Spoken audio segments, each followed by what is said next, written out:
Okay, fifth garden tour of 2026. We're starting here with our blueberry, which does have some, I'm thinking, sun scalding maybe happening here. Gonna be keeping an eye on it, and definitely some dead branches that I'm gonna need to remove. I'm gonna wait for it to go dormant though. And then we have this blueberry variety, which this one has just done way better. I've had this one longer as well, and I actually think it gets more sun and it looks really good. So if I could find this variety again, I would, but I wasn't able to find it the last couple years I've been looking. And the fig tree is doing okay. Lots and lots of new growth, lots of new leaves, but no figs this year. We come over here into the first bed. That was just a dragonfly. It's flying away. Over here, the perilla leaves look like they are going to flower sometime soon, which I like the flowers. That's also how I ended up with so many perilla everywhere, is because I let it flower. So I'm waiting for that. And then I have eaten a couple of the leaves. Really not a fan of the leaves. And then we have the gungu, which is doing really well in this hot weather. They haven't minded at all. Have a strawberry there. That's the remnants of the cabbage I harvested a couple months ago at this point. And this is the broccoli, which somehow still alive.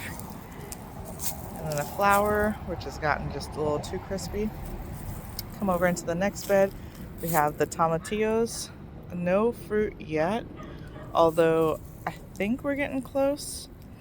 Like here, it did flower quite a bit. There are two of them.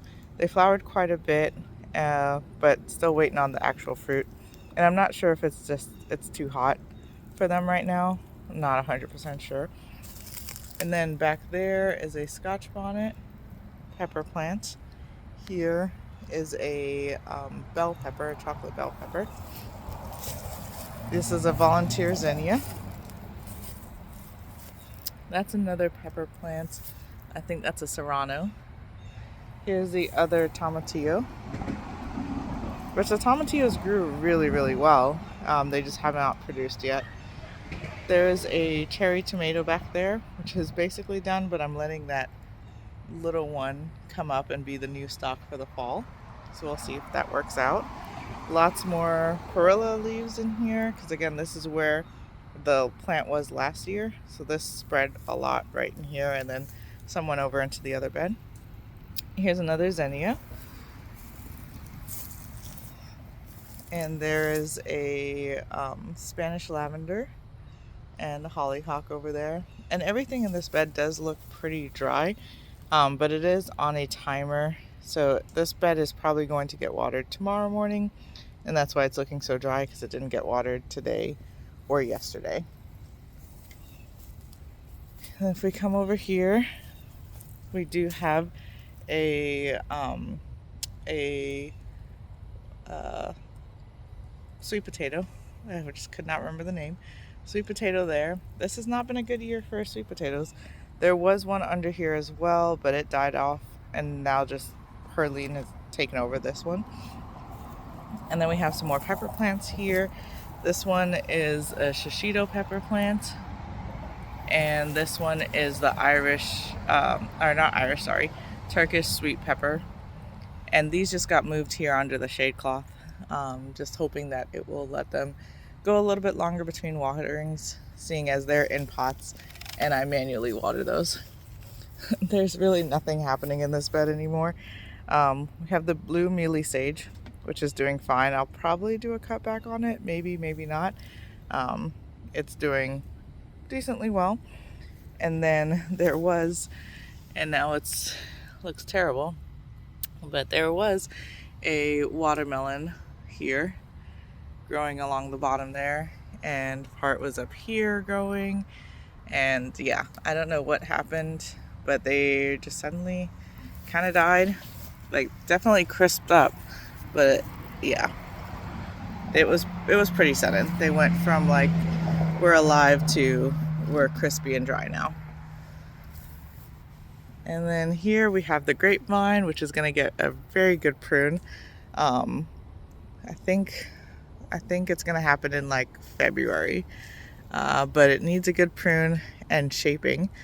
And I was reading that will help it actually hold on to the fruit that it produces, because it did fruit and all the fruits disappeared, and I wasn't sure if it was the squirrels or what, but I think it's also partially because I have not pruned it at all.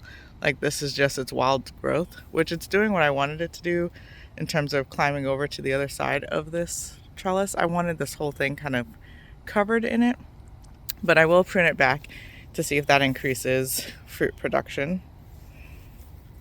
Actually, it looks like this bed was watered today, which means the bed with the dying watermelon was also watered today.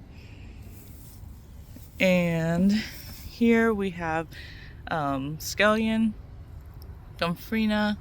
That's a Scotch bonnet there. Don't remember the name of this pepper here in the front. And it looks like the grape is also coming and attaching itself to this support pole, which is gonna have to be cut away. There's another volunteer zinnia, and this is another pepper plant, but it looks like its label has been rubbed off, but I want to say it was a Turkish pepper, so we'll see. Once they actually produce, all the peppers that I have look very different from each other, so once they actually produce, then I can better identify them. This strawberry is not doing great. It looks very, very dry. And I put this cardboard on here because this drip was kind of shooting everywhere, so I used the cardboard like a mulch, but also to kind of focus the drip down onto the soil and not just everywhere. There's another zinnia. This is a jalapeno plant. And here is fever grass or lemongrass.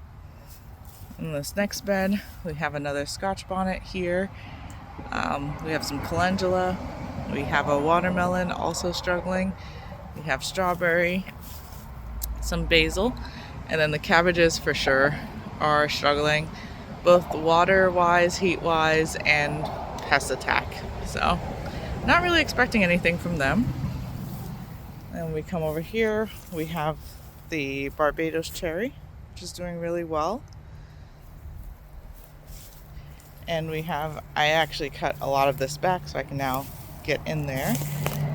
We have pineapple guava here, which also needs to be pruned, kind of cutting away the dead areas. Come over this way. This is a desert willow. This is the pomegranate, which I think I also need to kind of prune and thin it.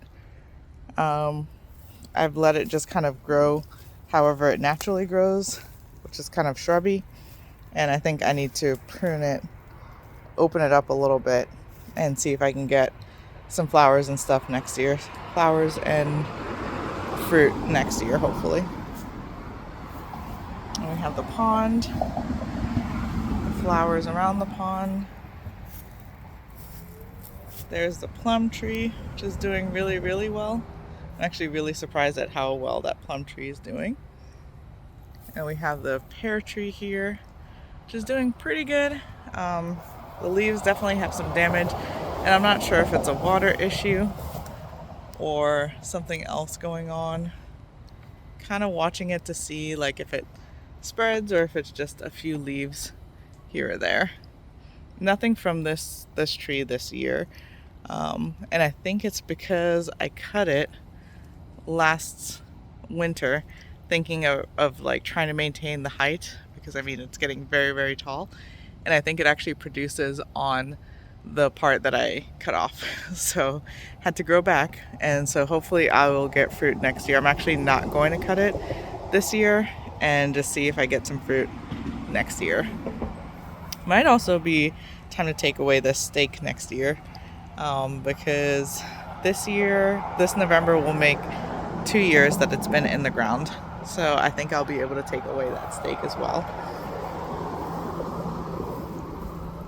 If we come over here to our blackberries, Not sure what kind of happened to the blackberry leaves. They kind of got that look to it.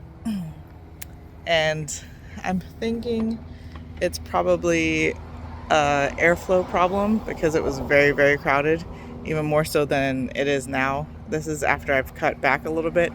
And in the winter, I'm going to keep kind of thinning out a lot of it, just leaving a few stalks that will produce next year, and then letting a few new ones grow up next year, because I think space-wise, it just had too much going on for the amount of space it has, and so it couldn't get a lot of airflow.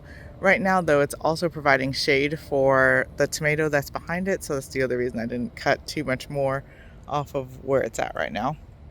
Blue mealy sage is doing really well, and there is a strawberry under there, way under there, so we'll see, and some African marigolds in there as well, along with some weeds that need to be pulled out.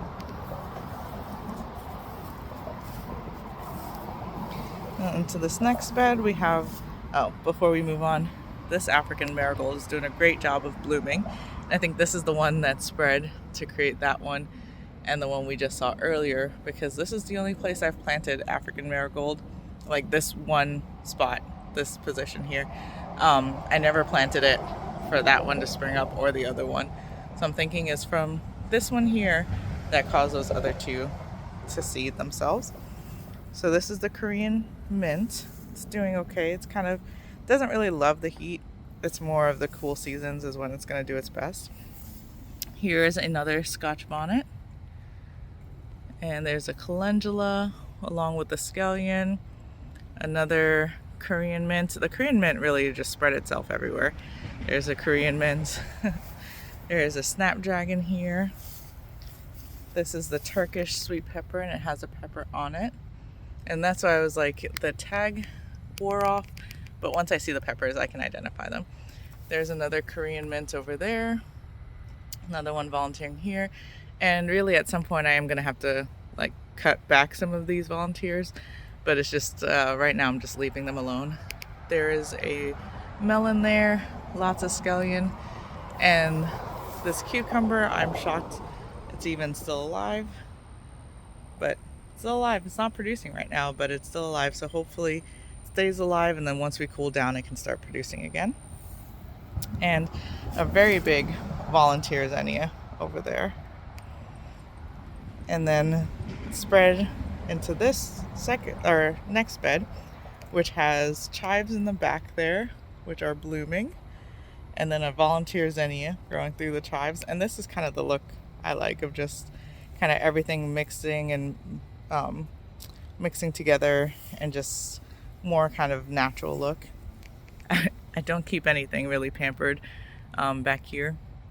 This is a lavender martini agastache, which is the same. The Korean mint is an agastache, and then this is a lavender martini variety.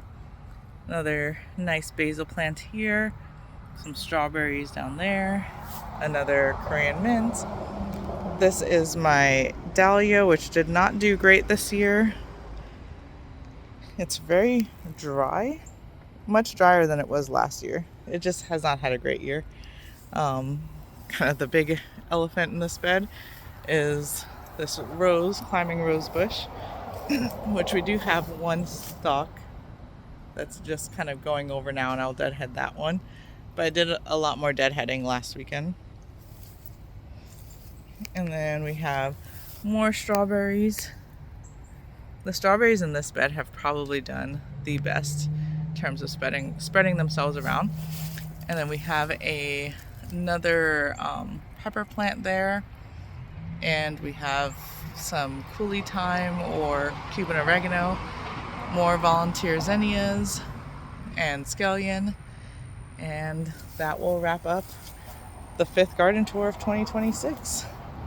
Well, really quick before we actually wrap up, we also have this crepe myrtle here, which used to be a tree in my neighbor's yard before they cut it down for this new build house that's over there, but the tree is persistent and it is back, and so I've left it because this tree reminds me of my old neighbors, and so I've left it there for them. But it's just really funny how quickly the tree has come back.